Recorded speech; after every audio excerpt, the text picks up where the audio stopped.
ரேடியேஷன்னா நம்ம நினைப்பது nuclear plant அல்லது எக்ஸ்ப்ளோஷன் மட்டும் இல்ல.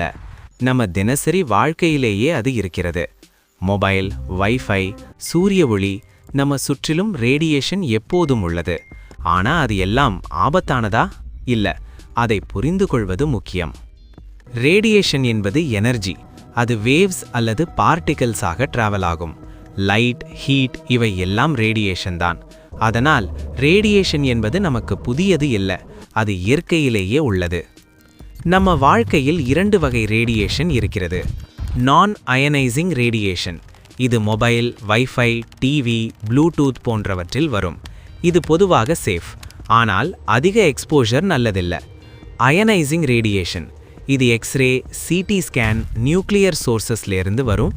இது பவர்ஃபுல். ரேடியேஷன் எங்கிருந்து வருகிறது? இயற்கையிலேயே. சூரியன், மண், காற்று, உணவு, நம்ம வீடுகளுக்குள்ளும் ரேடான் கேஸ் இருக்கலாம். மனிதனால் உருவாக்கப்பட்டவை, மொபைல் ஃபோன்ஸ், வைஃபை ரூட்டர்ஸ், மருத்துவ ஸ்கேன் டிவைசஸ். ரேடியேஷன் உடலுக்குள் சென்றால் அது செல்ஸை பாதிக்கும். அது டிஎன்ஏயை சேதப்படுத்தும். அதனால்தான் கேன்சர் போன்ற நோய்கள் ஏற்படலாம். Low level radiation slow damage, high level radiation immediate damage. நம்ம தினசரி வாழ்க்கையில் ரேடியேஷன் என்ன எஃபெக்ட் கொடுக்கிறது?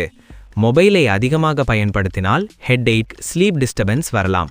சூரிய ஒளி அதிகமாக இருந்தால் ஸ்கின் டேமேஜ் மற்றும் ஏஜிங் ஏற்படும். ரிப்பீட்டட் எக்ஸ்ரே எக்ஸ்போஷர் உடலுக்கு பாதிப்பு தரும். சிறு குழந்தைகள், கர்ப்பிணிகள், முதியவர்கள் இவர்களுக்கு அதிக பாதிப்பு. அவர்களின் உடல் மிகவும் சென்சிட்டிவாக இருக்கும். ரேடியேஷனை முழுவதும் தவிர்க்க முடியாது, ஆனால் அதை கண்ட்ரோல் செய்யலாம். மொபைலை தேவையில்லாமல் பயன்படுத்தாதீர்கள். சன்லைட்டில் அதிக நேரம் இருக்காதீர்கள். மெடிக்கல் ஸ்கேன் தேவையான அளவுக்கு மட்டும் செய்யுங்கள்.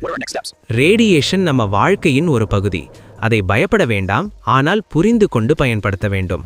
அறிவு இருந்தால் பாதுகாப்பு நம்ம கையில்தான்.